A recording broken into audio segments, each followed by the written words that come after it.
Welcome to the Women in AV podcast. My name is Erica Carroll, and today is a special edition of the show. Joining me today is longtime AVNation panelist Bren Walker, formerly with Kierkegaard, and the founder of Listen for Peace, which is an exciting new endeavor that she's working with. Hello, Bren. Hi, Erica. Thank you so much for having me and for entertaining my idea to do this. Absolutely. Listen for Peace is just something I'm doing as a answer to what's going on in our world with war and conflict. The site will be up by the time this goes, the recording is live. In case anybody wants to join me from wherever they are to spend 5 minutes listening for peace. So sound is everything in my life, has been since I was a little kid. So everything, I usually put everything in the context of what am I listening to? What does the world sound like around me? And I have to say that I was completely stunned and moved and excited when I heard Sam give a talk last year at the University of Victoria, had a conference on music production research. And it was one of those moments where someone was saying the things I had experienced my entire career, and they'd never quite been articulated the way that Sam articulated them. So for everybody joining us, Samantha Bennett is a professor of music and associate dean of higher degree research at the Australian National University and chair of the International Association for the Study of Popular Music. Her research is around music, science, and technology. Her work around gear and gear culture and secrecy was what just turned me on. And I am so excited by the work that she's doing. And I just want everyone who has hesitation about technical role in any field.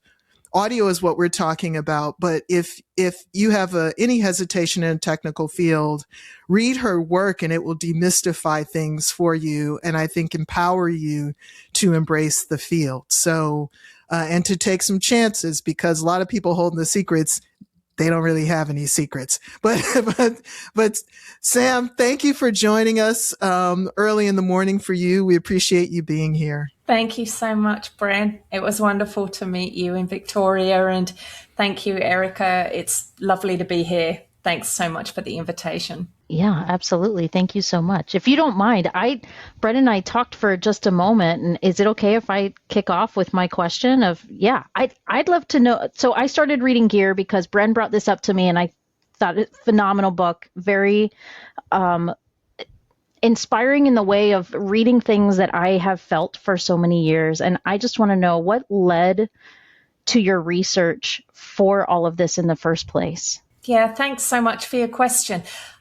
First of all, I need to clarify that the book is co-authored between myself and Elliot Bates, who is Associate Professor of Ethnomusicology and Head of Ethnomusicology at CUNY Graduate Center in New York. And we've been working together for a long time. We met 18 years ago now, which makes me feel old, probably makes us both feel old. But it came off the back of another book that we had co-edited together called Critical Approaches to the Production of Music and Sound. And that came out with Bloomsbury Academic in 2017, late 2017 or 2018.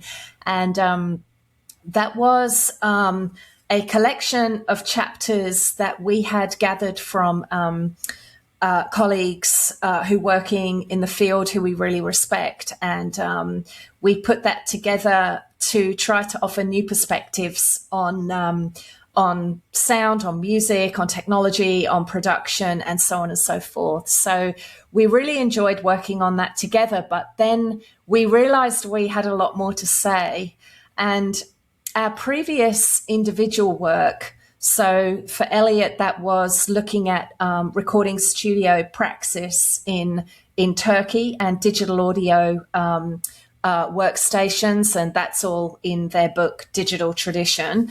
And I had written a book called Modern Records, Maverick Methods, which was all about technology and process in 80s and 90s Western pop music record production.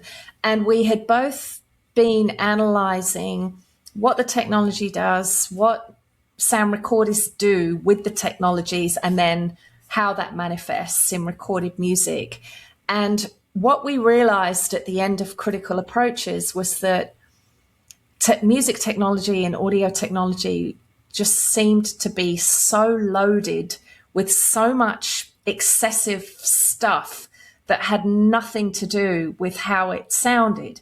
So we thought, what about if we wrote a book on music technology that has nothing to do with how it sounds and everything to do with the excesses of it and how it becomes sort of, constitutive of social relations and power struggles and how all these kind of gendered and racialized kind of ideas get imbued into it. And that's kind of really weird thing to want to do. But Elliot and I are quite strange people. And Bren just said that she got turned on by gear. Well, we did too. So join the club.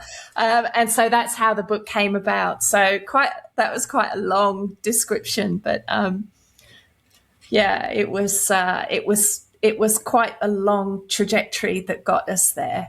Well, how did you end up coming to audio as a field? Like, how did you end up being in the engineer's seat? That's a great question. I ended up in the engineer's seat because I really did not like being in the musician's seat in the recording studio. So I started off playing guitar and being in bands in my late teens, and started doing some recording around the time that I was 20. And I think the turning point was recording an EP. It was late 90s, early 2000s. And I was just really struggling I was singing and I was playing guitar, but I wasn't enjoying it. Every time I heard something back, it was just like, I was crying. I was like, I can't get this part down. Why is it so easy in rehearsal? Why is it not coming together when I'm in this high pressured environment? And then it just sort of suddenly clicked that the only person actually having a really good time was the recording engineer. And I was like, hold on a minute. I'm like falling apart and having a nervous breakdown here. And this guy's like, he's just going, yep, and again. And I'm like, this is way better. Like, because it's just like no pressure. You're just like hitting a button and going, yeah, I think you've got a better take in you than that.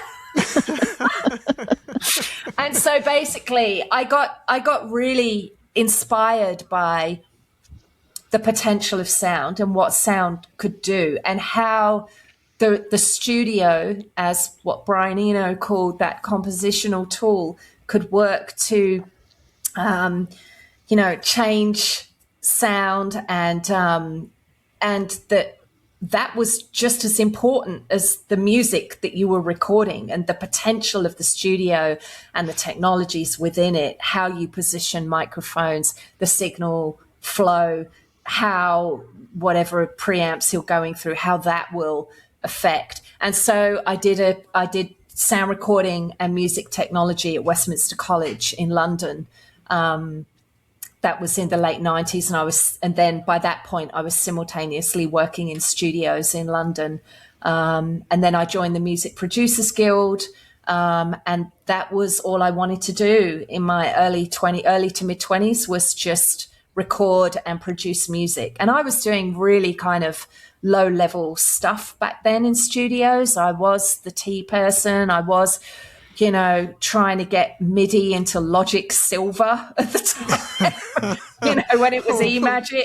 I know we're going back, I'm showing my age, Wow. And trying to, and I remember when another 256 meg of RAM turned up for this Apple we had, and it was like, this is going to change our lives. Yeah, so I was, I remember soldering, SM58s, like those, when you keep pulling the XLR out, and you plug it in, you pull it out, and you plug it in, and you do that 20 times a day, and that little screw in the end of them goes, well, Oh, yeah. then all of a sudden the socket comes out with it, and you've got like a bunch of wires sticking out. I remember soldering SM58s and, just things like that, rolling cable, maybe sitting in the chair for an hour if the main engineer went out for lunch or something. But yeah, I was more assistant engineering at that time. But it was at that point where I thought my future is in sound recording, audio engineering, music technology. And then what was your transition to academia? And are you still doing any recording work now? Yeah, it's a complete accident. I mean, I would never have thought I ended up in academia, and that was not my intention even in my mid to late 20s. So I ended up, I finished my college level qualifications in audio and music tech, and then I did a master's degree in audio production at Westminster University. And I ended up working there. Well, I ended up working at Westminster College first in sound and music tech. My former lecturer invited me back there to do some hourly paid stuff. So I was still working in studios, but then once a week I'd go back to the college and just help in that 3-hour sound practice slot they had in the afternoon, where students were just, they had like 12 different sound engineering practicals they had to complete, and one was on preamps, and one was on de-essing, and one was on, mid-side technique with and all of these different things. And I was kind of basically supervising that, and that just built up. 1 year I was doing hourly paid, the next year I was part-time, the next year I was like 0.8. The following year, Westminster University poached me, and then all of a sudden I was working in a university. The biggest transformation for me, the life-changing moment, and I can pinpoint it, was the 2005 Art of Record Production Conference. And that happened to be at Westminster University. So that was going back 21 years ago now. Simon Zagorski-Thomas hosted that. It was him and Alan Fisher's idea. Alan was the head of the MA audio production at Westminster Uni at the time. And I was a master's student, and I attended that.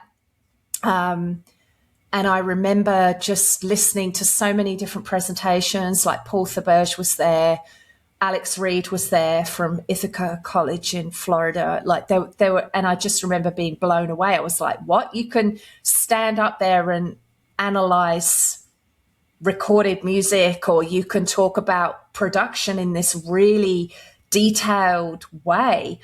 And then I watched a presentation by Alan Moore, who at that time was a professor of music at Surrey University in that music and sound recording department, which is really quite famous.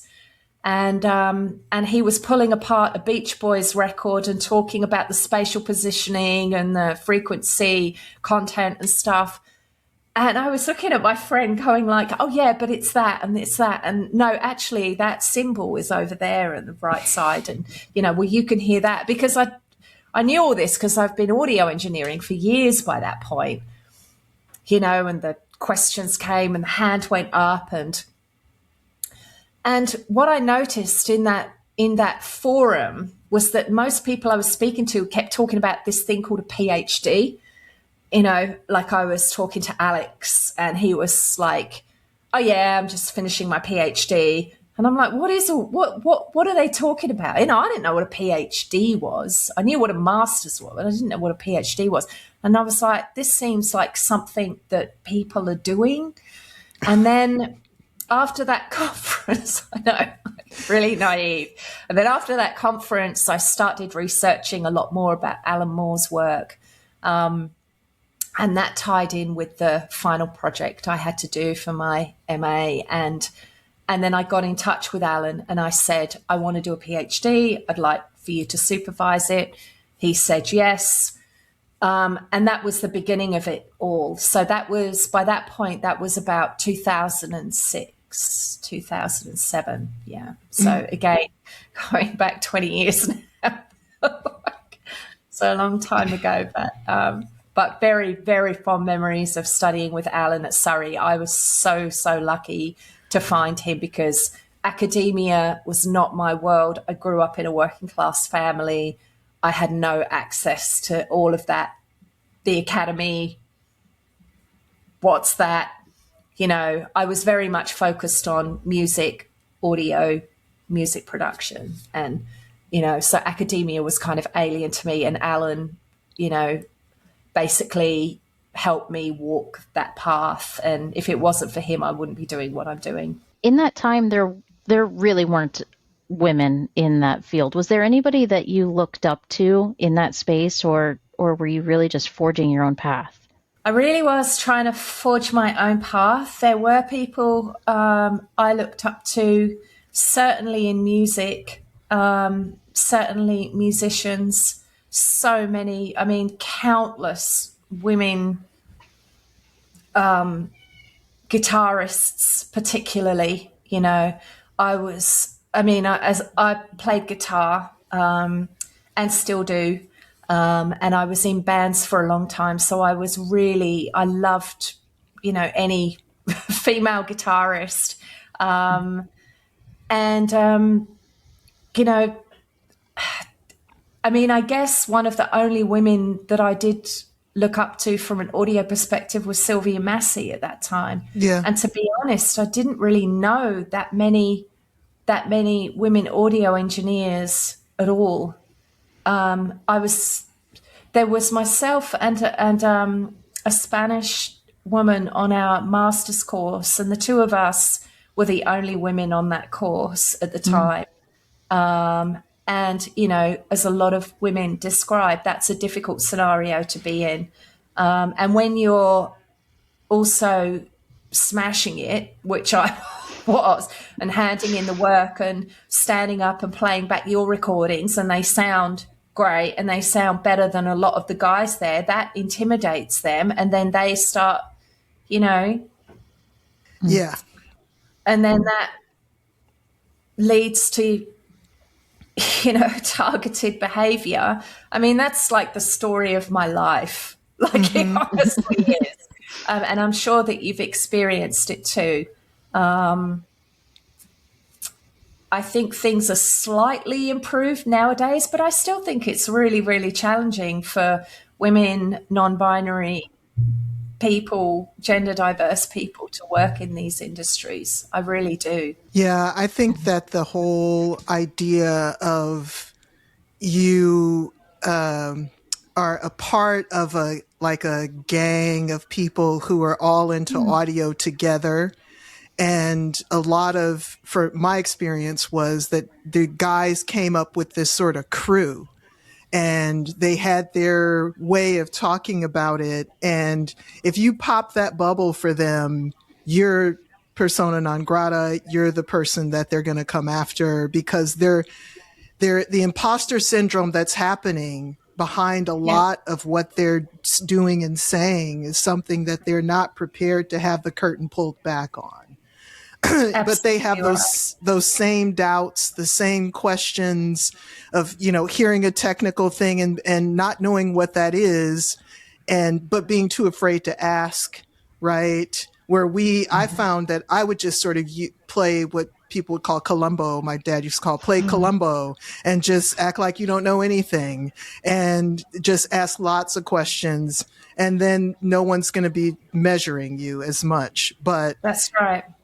But it's the idea that there's this sort of secret group, and the codes around gear. Are you finding that, is it more or less in academia than it was on the professional studio side? I think it's both. So with the gear book, like the main thesis in that book, as you both know, is that gear has got nothing to do with how it sounds, and it's everything to do with how it doesn't sound. And actually the two main themes that are that come through when people engage with gear and when they buy and sell gear and when it's discoursed is war and sex. And both of those things appeal to a predominantly male audience, and a kind of a masculinity that is that's completely hegemonic within the audio and music technology industries. And that is buoyed by, Bren, what you were just talking about, which is performed connoisseurship. So that what becomes important is not I'm working in a studio and tomorrow we start an album recording or we start recording a song for this particular performer or group of musicians. That's not what's important. What's important in that group is, the Fairchild 670, don't you know, was the cutting limiter that the Beatles used at Abbey Road, and it's blah, blah, blah, blah, blah, and it's a very Mew. It's actually a very Mew. That is what becomes important, is the performance of knowledge about the gear, about what it stands for, what it means, and so that is what is happening in these scenarios, whether they are within the industry and you just happen to be with a group of guys, I don't know, at an AES convention or something like that, or at a music production conference, or sadly, it happens in pedagogical scenarios. And this is why women and gender diverse people feel excluded from that, because the whole music technology industry has been built around that whole performance of masculinity and performance of connoisseurship. And of course, that whole language then becomes alien to us. It's like, what do you want about? I want to record that vocal. It doesn't land because it's not intended for us. And that's where that kind of reinforcement of exclusion happens. And so, that was the main thesis in the gear book. I followed that up. So the keynote that I gave that you were talking about, Bren, at the Victoria, is actually another book, which is called Secrets and Revelation in Music and Audio Technology Cultures. And that is out either later this month or early May with Cambridge University Press. And I sole authored that because in the gear book, we had a chapter that was just on secrets and what secrets do, and how secrets work to sort of uphold these exclusionary issues in music and audio tech. I sent this book off, and when I got the reviews back, one of them was somebody from industry and said, I feel like so much has been exposed in this book, and actually in my own work and what I'm doing and how I'm talking about it. And it's actually really confronting. Mm-hmm. And I thought, wow, if I'm doing a job where I'm showing this up and I'm just basically drilling right down into the heart of the issues as to why we are finding these environments uncomfortable and how men can perpetuate that and make things uncomfortable without even realizing that they're doing it, because I don't know if you've noticed this. I'd be interested to hear from you both, but a lot of men, when you talk to them about behavior in a studio or in a industry setting, they say, oh, well, I've never behaved like, I'm the not all men. I've got a woman friend who I speak to about, she's really good at engineering. I haven't said anything, really inappropriate. And it's like, you don't have to be, this isn't a blatant thing. This is an insidious thing. Yeah. This is something that you don't have to come out and blatantly make comments about how somebody looks or say something sexually inappropriate or harass somebody openly. This is about the day-to-day codes, as you said, Bren, that ensure that space stays masculine. Yeah, I'm thinking about an experience I had at one of the conferences, lots of gear on display. A major console manufacturer was introducing a new product. I went to the booth. I had clients who I was ready, designs. I'm wanting to put these consoles in these designs, and none of them would talk to me. Like they literally just kept looking past me. And a designer who worked for me at the time, male, of course, went up and immediately they started talking to him and explaining the product to him and everything. And I just sort of watched the whole thing. And then I kind of walked up next to him and they started asking him about, you know, what are the projects and what are the budgets? And he just said, you have to ask her. She's my boss. And the guy's face just fell. And he was like, you were just here. I was like, yeah, I was. And none of you would talk to me. And he was like, well, I just figured you were an assistant or something. And it wasn't like he wasn't being mean or rude or anything. It was just the assumption that this woman couldn't possibly know anything about the console or be responsible for the decision about spending the money on it. And my view on those things is I'm very confrontational about it, but I try not to be aggressive. I'm assertive in my in confronting people on it and just helping them see that the whole concept, if you're a fish, do you know what the water is if you've never been outside of it? Right. And for a lot of these men, they've never been outside of the conversation that they have with the dudes that they see every year at the conference and the thing and the going to play the golf and drink the beer and all of it. Right. And it's a naturalized and normalized environment for them to be in. Yes. And I mean, getting back to what you were saying, Bren, and I empathize profoundly with your experience there. Elliot and I, even when we were doing the ethnographic work for the gear book, and we were at NAMM and we were at AES conventions, and we were going up to people in booths wanting to interview them, 9 times out of 10 they were focused on Elliot and not me. I think one of the most challenging things for me has been that one of the things that I'm most proud of in my career was building and completely refurbishing the School of Music recording studios, which I did in 2017 after a huge effort. It took me 2.5 years to basically persuade the university to give me the money to make sure that we had this world-class recording studio. And I put 48 channels of Neve in there, and I put all the usual gear in there, and it's got the LA2A, and it's got the pool tech, and it's got the, distressors, and it's got all of that stuff, right? And a microphone collection that's just off the charts, right? And I had the whole lot acoustically treated, and it's beautiful, and the students love it.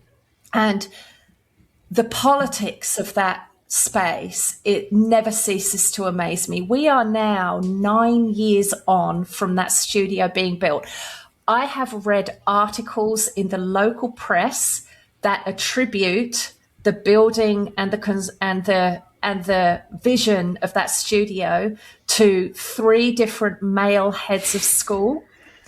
I've been walking around the building with the technical manager and visitors, and them only speaking to the technical manager about the studio and not me. And the tech manager, Matt Barnes, who is phenomenal and is my right arm and has been, and actually his PhD is now sort of focused on some of these kind of gender politics, because the amount of times we've been situation. And people have asked him things, and he's gone, you'll have to ask Sam. You'll have to ask Sam. It was actually Sam that built it. Can you just like talk to her about it? You know, and so that's happened. I've had colleagues stand outside my office, just basically expressing how they would have spent the money on other things and not the recording studio, and all of this professional jealousy coming through. Yeah. So the fact that it was me, that it was my idea, I worked with the acoustician, I worked with the sound guys to make sure that it was wired. I chose the desk configuration with AMS Neve. I went to Burnley. You know, I was like, I was the person who did all of this. But even 9 years later, that's still this big political thing. And it's just like, at the time, it was kind of exhausting for me, and I would get quite upset about it, sort of 2015, 2016. It's like, God, you know, why is this such a problem? But now I just laugh. Exactly. Because it's like, really? We're still here, guys. You know, you still got a problem with this space, and the students love it. And, you know, anyway, it's because the very idea of a woman in that space, affiliated to that space, let alone working in that space, that is deeply political. Yes. Mm-hmm. And people might think, oh, no, it's not. There's loads of women in audio. Nah, it is still deeply political. And it comes through in all of these really bizarre ways. But yeah, it ties in with your experience, Bren, and the assumption women shouldn't be in these spaces. They're not in these spaces, or if they are, they're the partners of the men in the spaces, or they're secretaries, or they're, you know, in an administrative or promotional role. You know, I'm reminded of a project that I worked on right around that same time. Major U.S. university, and the professor who was the head of recording, it's a Neve studio, and he basically put together his wish list of what he wanted, and he got everything, and no one asked him any questions. It was just approved. And yeah, I think about the women I knew who were teaching similar things, and how they had to fight to get any one little extra thing, and no one questioned any part of what he wanted. And he was even shocked. You know, he expected that somehow there'd be some trim to it or whatever. And he's like, I have more gear than I can fit in the room, because I didn't actually think I would get everything, you know? Yeah. But the assumption was there that if he's asking, he must know, right? But if it's a woman asking, does she really know? You know, is she really being careful? You know, that sort of thing. So personally, I just sort of I believe that not to shrink back, that we take up all our space and we tell our own stories, and we tell what we've done, and tell it proudly, because you have to stand up. You do, and recognize that someone else isn't going to tell the story for you. Right. And if they do tell it, they may not tell it in the way they're going to tell it from their frame, as opposed to you telling the story from your frame and being proud of the work that you've done and the knowledge that you have. And, you know, don't worry for the women out there who are concerned about perceptions and things. Don't worry, you know, because at the end of the day, you can only be yourself. That's right. Any other choice is going to cost you at some point.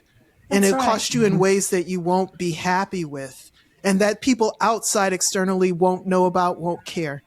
So step into all of it, I say, for all those, anybody who's joining us, who's listening, watching this, please just step into all of it. Unfortunately, I do think that these topics come up all too often.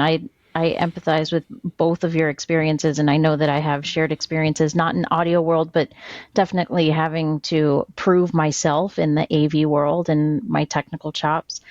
But looking forward, I mean, we hear these stories so often. How can we be better? What? How do we course correct? Well, I'll just say I think that reading Sam's book about secrets is a great first start, and to be aware of what your cultural environment is and to speak out when it's happening, right? And also to turn to the men in your environment and say, I can't do this by myself.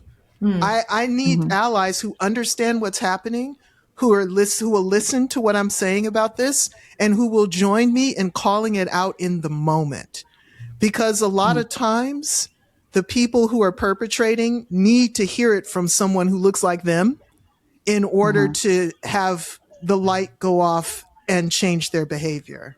I think men backing women is absolutely critical, because when I think of my career, even when I was working in recording studios, and the two main engineers that I worked for, and both of whom had a string of really, really impressive credits to their name, and both of them backed me. And had they not backed me, I would have been out of there. I wouldn't have survived 5 minutes. When I think about my PhD, and Alan Moore really backed me. Or I remember, I did a lot of work for an organization called JAMES, the Joint Audio Media Education Services. And there was a lot of guys in that forum who'd worked in EMI back in the day. So people like Dave Harries and Melvin Toms, both of whom worked at Abbey Road and Air Studios in maintenance. And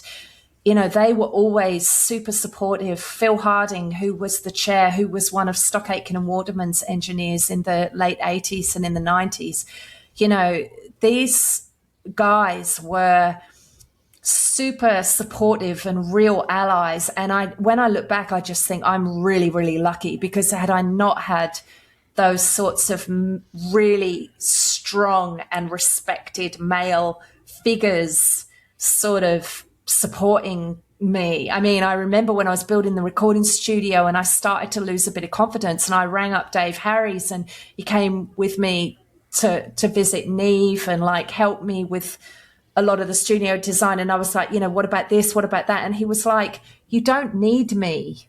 You know this. You've got this. Yeah.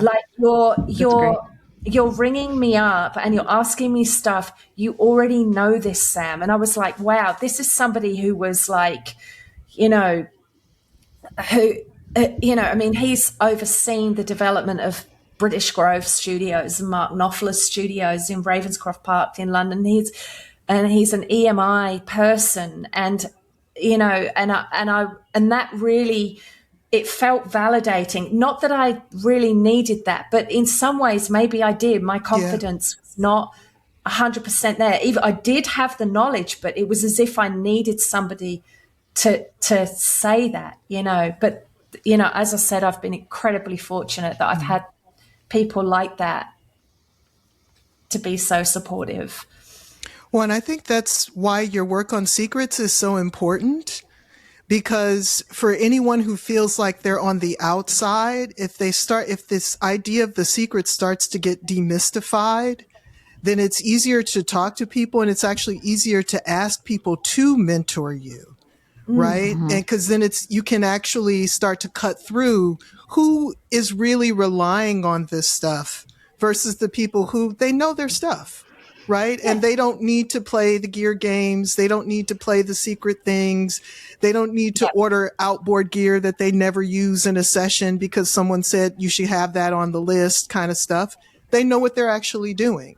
And the more I think women understand and non-binary people understand the sort of way that the secrets can be used, where they turn up, how to spot them, and then start to really diffuse them, that's our best path towards helping everybody be equal in one collective, right? It's the demystification of it, and that's why Yes. the book begins with a quote from James Henry, who was a Californian engineer and pedagogue who's sadly no longer with us. And he spoke on the African Americans in audio panel at AES it was 2017, I think. And he was so frustrated about it all. He was like, it's not Hogwarts. It isn't a big secret. Signal flow is it's not something that's just this magic. It can be explained. It's just that, it's within the interests of a masculine hegemony to keep it secret, to guard that knowledge, because then it becomes a power relation, doesn't it? It's like, well, I've got it, you haven't. I could reveal the secret to whatever it is. And in the book, I talk about how, because sound is invisible, unless you're looking at an oscilloscope or a door or something, it is so conducive to this discourse. It just fits perfectly. Of course it can be analogized through magic and, secret ingredients and secret weapons and secret locations and all of this stuff, because we can't see it. So that's why it lends itself so well to these kinds of discourses, but they do exclude and they are really problematic. And at the end, I talk about ways in which we can dismantle that, which is what I try and focus on doing. It's amazing. Sam, I want to thank you so much for sharing your stories on this episode of the Women of AV podcast. It's been such a pleasure having you on and sharing your insights and your experiences. Where in the world might people find you? Either websites or how can people reach out to you? I'm easily findable online. You can find me through the Australian National University website, academia.edu. I've got a page there with my work on. If anybody would like copies of anything, please ask me. I don't like paywalls and I often send out things that people are looking for. So, Samantha.Bennett at anu.edu.au is my email address. Wonderful. Thank you. And Bren, thank you so much for being the curator of this conversation and bringing it to light. We appreciate you. Where can people find you? You'll find me on LinkedIn occasionally, but with the hacking going on there, less and less, I got to say. But the best way really to reach me will be to email Bren at listenforpeace.com. So I'm still working on a couple of projects at Kierkegaard, a few projects that I'm designing that don't start construction for another 3 years. But Listen for Peace is what I'm going to be focused on, at least until some of our conditions change in the world. So, of course, that project is also incredibly inspiring. Thank you for taking a few moments to talk with me about it beforehand. We should have you back on to talk about Listen for Peace, because I think it's worth talking about. I would love to. And I'll have some stories to tell by then, I'm sure. Right. Of Excellent. Just what people have to say about what's going on right now.